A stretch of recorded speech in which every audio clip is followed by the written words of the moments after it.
بسم اللہ الرحمن الرحیم۔ السلام علیکم۔ یہ پناہ بستی عارضی آبادی پر مشتمل تھی۔ شہر سے کچھ دور ان غریبوں نے بنائی تھی کہ جن کے پاس نہ اپنی زمین تھی اور نہ اپنی بچت۔ وقت نے جب صمد خان اور ماہ بانو کو غربت کی چادر میں لپیٹا، وہ بھی اسی بستی میں آ بسے۔ اس بستی میں چھوٹی موٹی کریانے کی دکانیں تو تھیں، لیکن مزدوروں اور چھڑے مردوں کے لیے کوئی چائے خانہ نہیں تھا۔ صمد کو خیال آیا کیوں نہ وہ یہاں پر ایک چائے خانہ کھول لے۔ اس نے اپنے 2 کمروں کے کچے مکان کے آگے چھپر بنا کر چاروں طرف سے اس کو کناتوں سے ڈھکا اور چند کرسیاں اور میزیں ڈال کر ایک چھوٹا سا چائے خانہ کھول لیا۔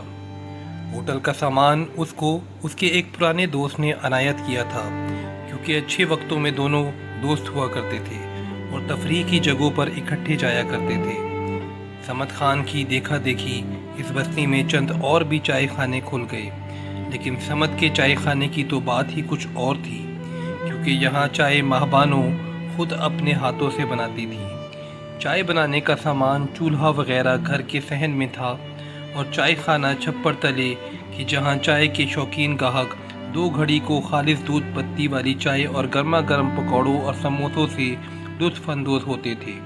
صمد کا چائے خانہ شام 4 بجے کھلتا تھا اور صبح کو بند رہتا تھا۔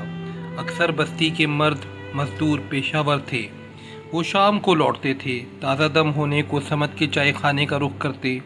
رفتہ رفتہ یہاں رش بڑھنے لگا، چائے کی شہرت بھی بڑھنے لگی۔ ارد گرد کی آبادیوں سے بھی لوگ یہاں آ کر لذت حاصل کرتے تھے۔ اس مقبولیت کی وجہ ماہ بانو کے ہاتھوں سے بنے پکوڑے اور سموسے تھے، جو اس قدر لذیذ ہوتے کہ ادھر سے گزر کر شہر کی طرف جانے والے بھی اپنی سواری روک کر یہ پکوڑے سموسے خرید کر گھر لے جاتے۔ اب تو کام کی زیادتی کے باعث اجرت پر ملازم رکھنے پڑے۔ آمدنی جب خاطر خواہ ہو گئی تو صمد نے چائے خانے کی چھت پکی کروا لی اور 4 دیوالی بھی بنوا لی۔ نئی میز کرسیاں خرید لیں۔ اب یہ چائے خانہ نہیں، عمدہ ہوٹل بن گیا تھا۔ تاہم پناہ بستی والوں کی زبان پر تو صمد چائے خانہ ہی چڑھا ہوا تھا، لہٰذا اس کو ہوٹل نہیں، اب بھی چائے خانہ ہی کہتے تھے۔ 1 سال بعد صمد اس قابل ہو گیا کہ اس نے ماہ بانو کے لیے سونے کے بالے اور شیشے کی ٹیوب اور گردن کے لیے ہار بھی بنوایا۔ اب میاں بیوی کی زندگی سکون سے گزر رہی تھی کہ ایک دن ایک واقعے نے اس کی پرسکون جیون جھیل میں ایک بری نیت کا پتھر پھینک کر تلاطم پیدا کر دیا۔ اس دن ان کے گھر مدت بعد ایک خاص مہمان آیا تھا جو صمد خان کا محسن تھا، اور جس نے اپنے دوست پر ترس کھا کر اس کو چائے خانہ کھولنے کے لیے کچھ رقم اور میز کرسیاں عنایت کی تھی۔ وہ خود ایک بڑے شہر میں ایک بڑے چائے خانے کا مالک تھا، اور یہ پرانا سامان جو اس کے ہوٹل کے استعمال سے خارج ہو گیا تھا اسے صمد کو دے کر اس پر احسان کیا تھا۔ آنے والے پرانے دوست بہادر نے صمد کی بیوی ماہ بانو کو دیکھ رکھا تھا، بس یہ تصویر تو پہلے ہی دن سے اس کے دل پر نقش ہو گئی تھی، مگر اس کو حاصل کرنے کی آرزو کو دل میں دبا لیا تھا کہ ماہ بانو پرائی عورت تھی، اور یہ پرائی عورت بھی اس کے دوست کی عزت تھی۔ جب وہ آیا تو صمد نے اس کو اپنے گھر کے اندر 4 پائی پر بٹھایا اور بیوی سے کہا کہ میرا جگری دوست مدت بعد آیا ہے، تم خاص طور پر میرے مہمان کے لیے خاطر مدارت کا اہتمام کرو اور تنور میں بکرے کی ران کی سجی بنا کر لاؤ۔ ماہ بانو نے حکم کی تعمیل کی۔ اس نے پہلے پتے، بادام اور بلائی والی چائے اور باقر خانی سے مہمان کے لیے ناشتہ تیار کیا، اور پھر تندوری نان اور بکرے کی ران کو بھی روسٹ کر کے شوہر کو دی تاکہ وہ اپنے مہمان کی خاطر خواہ میزبانی کر سکے۔ بہادر ماہ بانو کی محنت سے تیار کردہ خورد و نوش کی اشیاء سے لطف اندوز ہوا اور بہت خوش بھی کہ خاتون خانہ نے بڑی عرق ریزی سے اور توجہ سے یہ سب کچھ اس کے لیے تیار کر کے دیا تھا۔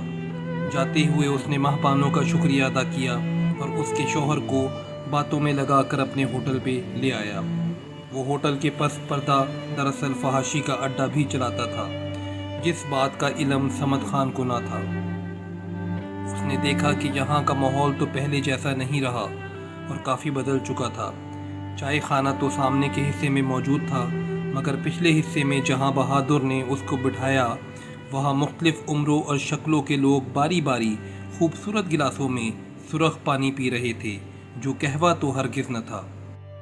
समद को उसकी बू बुरी महसूस हुई और उसने वहाँ से उठ जाना चाहा, लेकिन बहादुर ने उसका हाथ थाम कर ज़बरदस्ती बिठा दिया।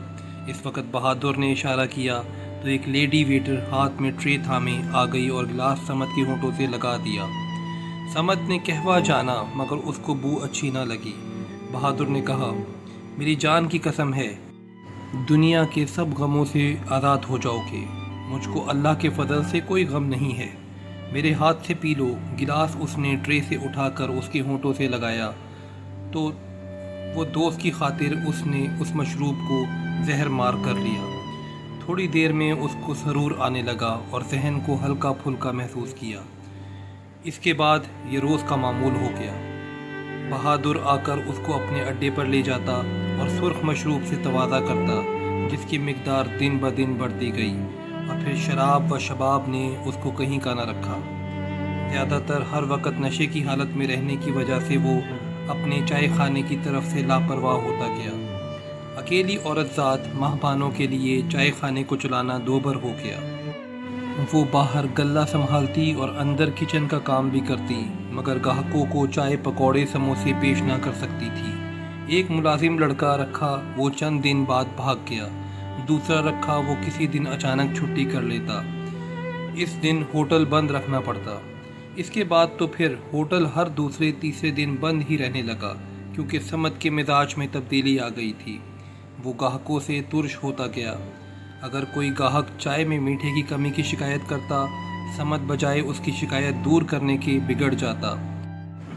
अगर कोई ग्राहक वक्त पर उधार अदा ना कर पाता तो भी समद खान उसको गालियों से नवाजता। इन बातों का ये असर हुआ कि उसके ग्राहक आहिस्ता आहिस्ता बददिल होकर दूसरे होटलों में जाने लगे, और एक वक्त वो भी आ गया जब उसके होटल का रुख करने वाले गिनती के चंद लोग रह गए। ये वो ग्राहक थे जो माँ बानों के हाथों के बने हुए पकौड़े और समोसे खाते थे, और इस बहाने माँ बानों की कभी कभार एक झलक उनको नज़र आ जाती थी। माँ बानों ऐसे लोगों की उम्मीदों से बेखबर ना थी, लेकिन वो मशरकी माहौल में पली थी जहाँ शौहर मिजाजी खुदा समझा जाता है। यही वजह थी कि शौहर की बुरी हालत और बेतवज्जही के बावजूद उसने किसी नौजवान की तरफ आंख उठाकर भी नहीं देखा था। आखिर मायूस होकर उसके चाहने वाले भी दूसरी जगह जाने लगे और होटल बिल्कुल ठप हो गया। घर का नाश्ता आहिस्ता आहिस्ता ख़त्म होने लगा। माँ बानों के जेवर साफ हो गए। उसके बाद होटल का कुछ सामान बिका और आखिर में घर के अंदर के खाने पीने के बर्तनों की बारी आ गई। यूं छोटा सा घर वीरान हो गया। समझ जानता था कि अभी कुछ दिल फेंक नौजवान माँ बानों की एक झलक देखने के लिए होटल में बैठने की हसरत रखते हैं। वो ये भी जानता था कि अगर माँ बानों चाहे तो इनकी तकलीफ़ के दिन ख़त्म हो सकते हैं। उसने बारहा बीवी को इस किस्म के इशारे भी दिए कि अगर मैं चाय खाने के गल्ले पर ना बैठ सकूं तो तुम खुद बैठ सकती हो। इस तरह हमारी कमाई मुलाजिम तो ना ले उड़ेंगे, हम फिर से अपना कारोबार जमा लेंगे।